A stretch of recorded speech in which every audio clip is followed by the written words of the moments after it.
You're listening to the Podcast Detroit Network. Visit www.podcastdetroit.com for more information.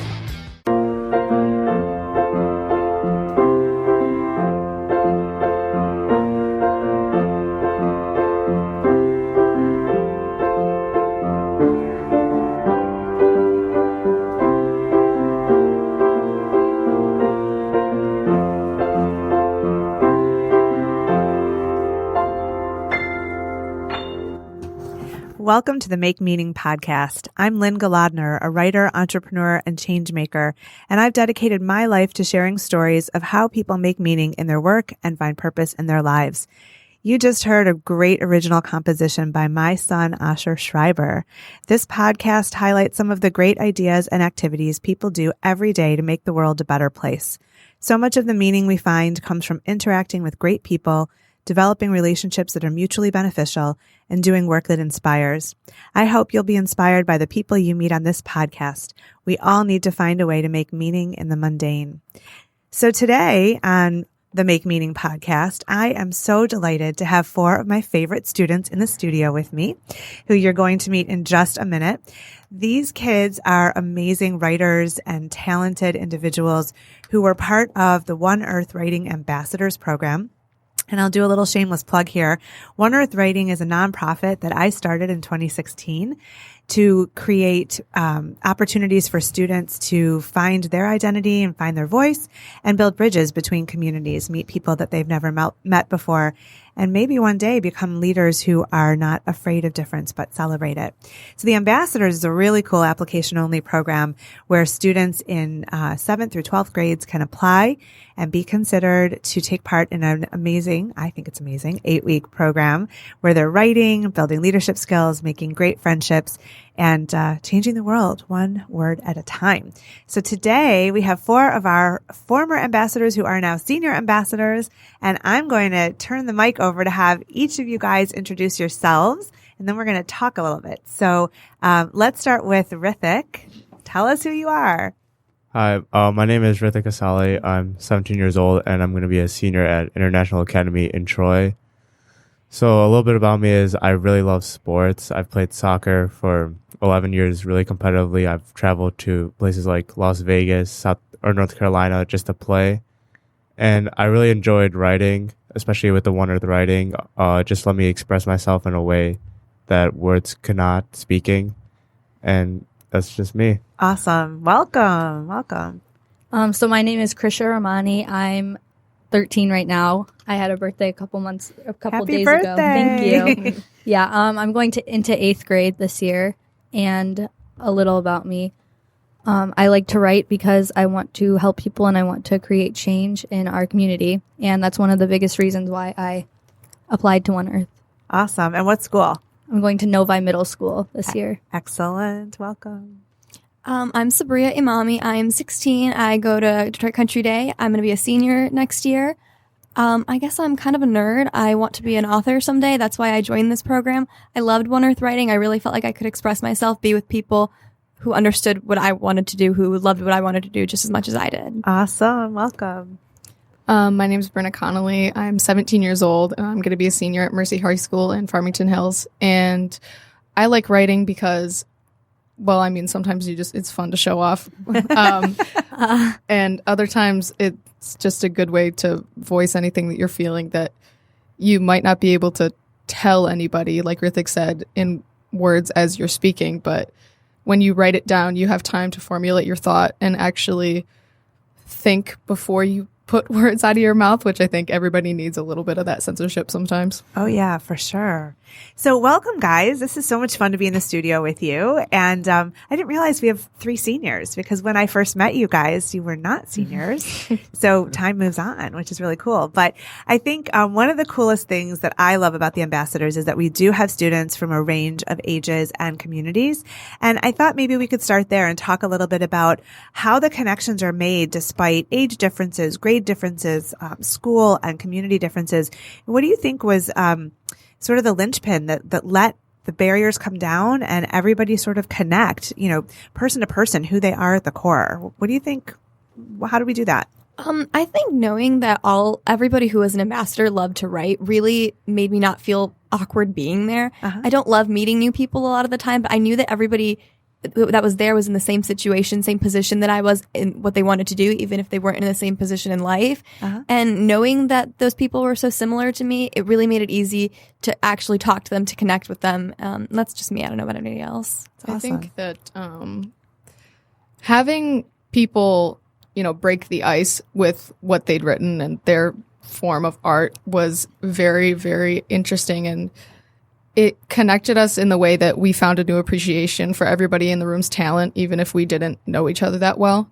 And there was just there was appreciation for their talent and also appreciation for their story and the way they write and how that's been impacted by their lives individually. Absolutely. Go ahead. For me personally, I felt that a lot of the writing we did, it kind of exposed us as people and who we really were on the inside.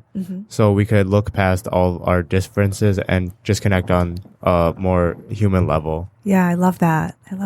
And we all have like differences. Rithik likes soccer. I like basketball. Sabriya really likes Marvel movies and whatever.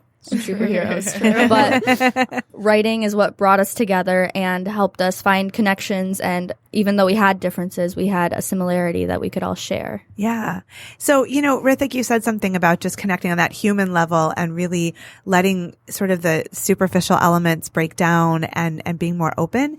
Do you guys feel like you have that opportunity to do that in everyday life, or is that a pretty rare situation?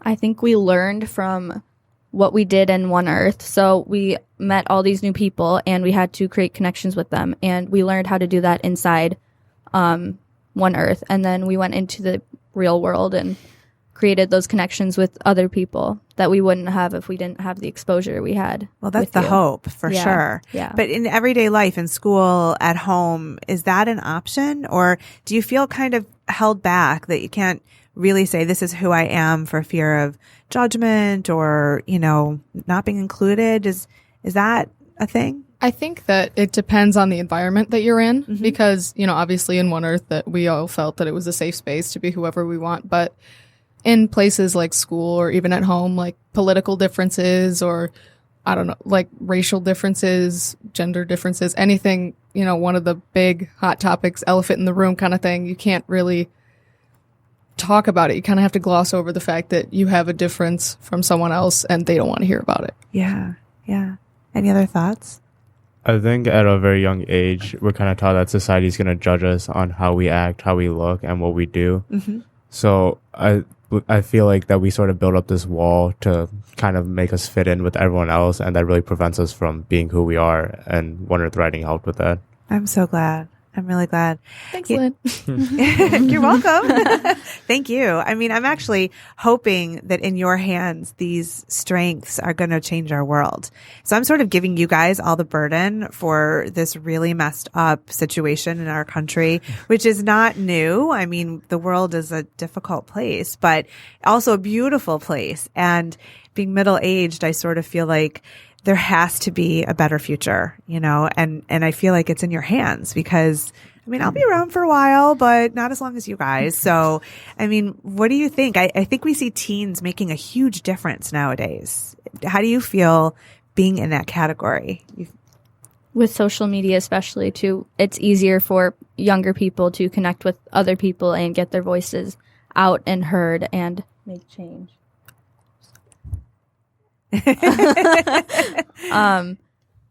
But I think with what we have now with the internet and social media, like I was saying, it's easier for people to connect with other people and talk to other people and have their voices heard.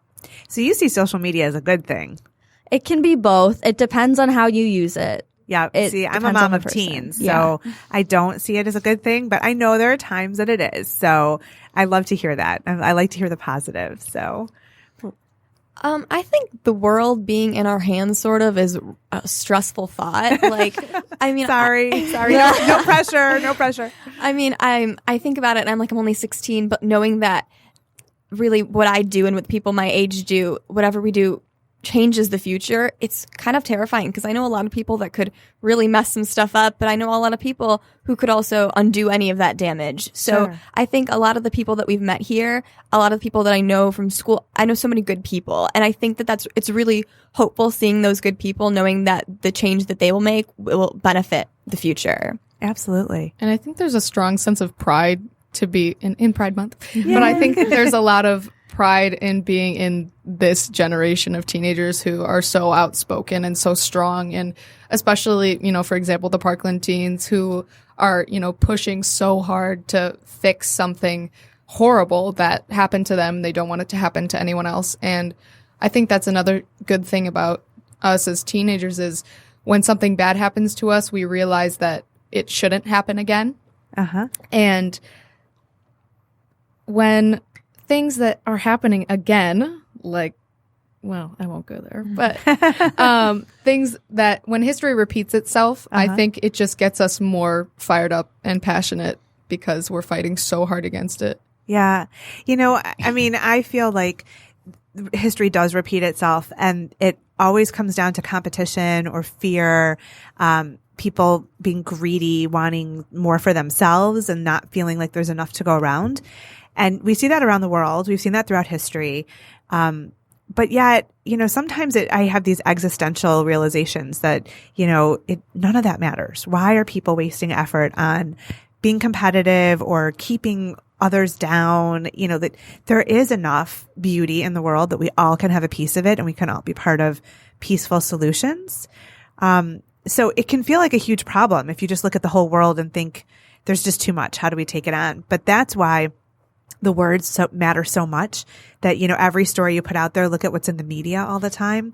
It takes over our thoughts and our fears and the story. And when you have control of the words, you can change the story, you know?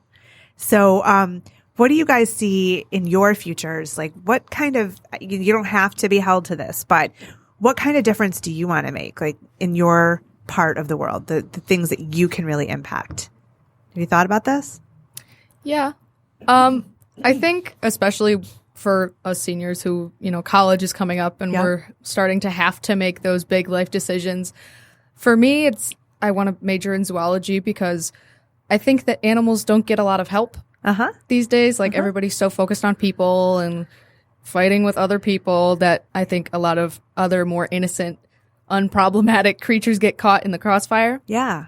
And I think that they need a voice too. And also their voice becomes our voice because so many of them are key to our environment. Sure. So, you know, there's environmental stuff there as well that, you know, if we don't have them, we might not have the world as we know it anymore. That's really cool. Awesome. To add to Brynn's part about, you know, us being seniors and going to college and everything, I don't know what I want to do with my life as like a career, but I know that whatever I want to do something different. I want to kind of break the stereotypes because I'm like a 16-year-old Pakistani girl. It's kind of like assumed, like I have this life people assume for me. I'm supposed to be a doctor or something, you know. I'm not going to be a doctor. I know that. I don't know what I'm going to be, but I do know that that's what I'm not going to be. So I want people to see me as more than just what I look like. I want people to know who I actually am, not just what they see on the surface. Sure. So I don't know what I want to do, you know, long term, but I want to break the stereotype. I want to be more than what I just look like. Interesting. We're going to come back to that in a minute. I have a question for you, but that's really cool. Well, I want to be a lawyer when I graduate, and hopefully I will still want to be one when I'm a senior. But I put a lot of emphasis on women's rights in the office. Obviously, right now, we have a lot more rights. It's much different than it was 50 years ago even. But it's not equal right now either. And I just want to create change. Obviously, if I'm going to be a lawyer, I'm going to have my own voice. I'm going to have my own platform. Yeah, platform to talk to. And so you've been involved in politics too, haven't you? Yeah, I gave a couple speeches for women's rights, I think a couple months ago. That's awesome. Yeah. How did you get involved in doing that? Well, my aunt, her name is Anna Kassar. She is really involved in the political scene, and she knows a couple people. Christine Gregg, to be specific. And she just had me speak. She looked at my speeches. I've given a couple before her. And I wanted my voice to be heard. That's awesome. Yeah. That's pretty brave to get up there, and especially at your age, to just speak out and have people really listen to you. Mm-hmm. How did it feel? So good. It was like freeing. I don't know. That's amazing. Congratulations. Thank That's really you. cool. Rithik, what do you want to do to make the world a better place? Well, for college, I plan to go into business and engineering, and I want to kind of stay here in Detroit or nearby, because recently I was volunteering for Detroit Star Week, and I saw a lot of young entrepreneurs, and they really had ideas to help the community, and I really love Michigan, and I just want to help build up the community in Detroit and kind of rebuild it as a city that people can see as a place they want to go instead of somewhere they hate or fear. That is very cool. Yeah, can you talk to my kids about that? Because when they leave, I want them to come back as well. So I love that. That's really cool. So back to what you were saying, Sabriya, and this is a question for you guys. You know, this whole image, what people decide about you based on what they see versus, you know, who you are as a person. How do you think you transmit that image, especially with social media? Everything is so kind of one-dimensional. I mean, unless it's a video, but it's very visual. It's not necessarily the depth of who you are. So, for instance, I often have conversations with my daughter about the clothing we choose and what message that sends. And she thinks I'm just old-fashioned, but that it does send a message. Anything you put on your body or don't is a message to whoever sees you. So how do you change that story or change the stereotype? I think it's just by making your own decisions. And I think making your own decisions and choosing your own path really sets you apart from the stereotype that people assume. I need to, think about what I'm going to say. I just think that when knowing that I don't want to be a doctor, that's something I know people, more Pakistani girls, a lot of them, they want to be doctors, and I'm so happy for them. But that's their decision. It's not mine. Yeah. And so I know that I don't want to do that. And I'm happy knowing that. But it's my decision. It's not anybody else has made that decision for me. It's something that I know I don't want to do. Yeah. So I think being able to make the decisions, whether it's with clothing or your career or whatever it may be, making your own decisions, I think really helps set you apart from the stereotype or what other people assume about you. Sure. And I think go ahead. Sorry. I think it all starts at home, especially from a young age. You have to realize that you aren't your family members, you aren't your parents, you aren't your siblings, you aren't your grandparents, and you don't need to be. That's okay. Sure. And I think that's part of what I want to do when I'm older too. I've always wanted to foster teenagers because they have an image, especially portrayed in the media, that they're bad kids and the system is broken, but it breaks them too. And I want to be the person who changes that for them. Yeah. And to have more people being born and, engaging in that kind of a conversation with somebody that they trust, and then reforming their image so that they know they don't have to be that broken kid from the system is something so powerful. That goes back to changing the words and taking charge of your story. And we've thought a lot about doing sort of an outreach to kids in foster care to be part of One Earth Writing, the ambassadors, because, we reach out to all the schools and kids are in school, but sometimes you just don't hear that message. So I even am working on a version of the program that could just be for kids in foster care, which would be really awesome. So with only a few minutes left, I have to ask you guys, because this is going to be on iTunes and SoundCloud and everywhere, and tons of people are going to listen to you. What do we adults need to know about teens today and about how you see the world? It's important to understand that we have a voice, because I feel like a lot of adults, especially in the political scene too, they kind of downplay our messages and what we think, what we feel, and they kind of kick it aside and they listen to themselves or their group or what they surround themselves with. And it's important to draw ideas from different people with different backgrounds, people from different communities, because it gives you a wider breadth of knowledge. Sure. I think also, like you said earlier, the world is kind of going to be in our hands soon. I think it's important to remember that, and to remember that, in a little while, it's going to be our world. We're going to be the adults in the world. And I think it's important to remember that because we're teenagers now and people might, kick us aside, like you said, because of our age right now. But it's also just a little while until we're adults and we're going to be the ones that are kind of making the changes.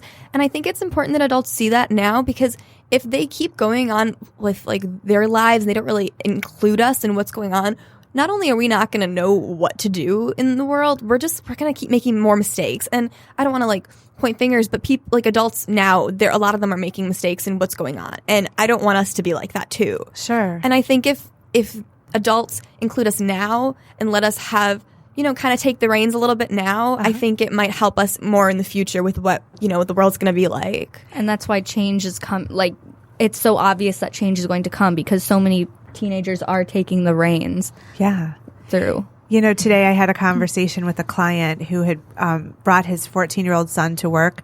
He's giving him an internship for the summer, and it's a very technical kind of business. But 14, he's going into 9th grade, and he's being included in the conversation. He was on our call on speaker to learn about some of the PR and marketing that we're doing. And I thought that was the coolest thing because you want to be included. You don't want to just be discounted as, oh, they're just kids, that there has to be a passing of the torch, Yeah. So Brynnna, Rithik, what do you guys want the world to know that we need to understand about teens? I think that a lot of adults do need to consider that a lot of the time we do know what we're talking about. And on the off chance that we don't belittle us, teach it to us. Sure. Because they're like, you don't know what you're talking about. And they just shut us down. But I think they need to tell us why and, give us the proper information. And also that they need to know that the world has changed since they've been teenagers. And, they're always like, I was a teenager once, I understand, but it's very different now. You mean there aren't phone booths to call your friends on? No. Big neon sweatshirts and crazy. That kind of stuff? Okay. Leg warmers. It's not the 80s anymore? No. Thanks for letting me know. I appreciate it. And I mean, also, not just with, style and, driving to school instead of walking. There's a lot of opinion change and a lot of verbal, change. And I think that they do have to step a little lighter because there's a lot of things that were acceptable then that you cannot say now. Oh, yeah. And, also, I think, like, on media, I always see things about people being on their phones and being upset about it. But it's just like, well, it is what it is. What are you going to do? I mean, come on. I know. Well, and also it's funny. I always tell my kids they can't have their phones at the dinner table. So it's become this no phone near food. And they make fun of me for saying that. If ever I take out my phone and I'm at the dinner table, they're like, Mom, no phone near food. It goes both ways. Practice what you preach. Exactly. Rithik, what are your thoughts? They all basically summed it up, but just in my own words, I'd say that we do have a voice and that we do want to make this world a better and more positive place where people can feel safe and be themselves. And I think that's our future. That is a perfect note to end this episode of the Make Meaning podcast on. So I want to thank Rithik and Krisha and Sabriya and Brynnna, One Earth Writing senior ambassadors and amazing, amazing people who I'm so lucky to know for joining me today. So thank you to our listeners for tuning in to the Make Meaning podcast. You can find us wherever you listen to your favorite podcasts. And I'd love it if you would share our great conversations with your people so we can all add meaning wherever we go and whatever we do.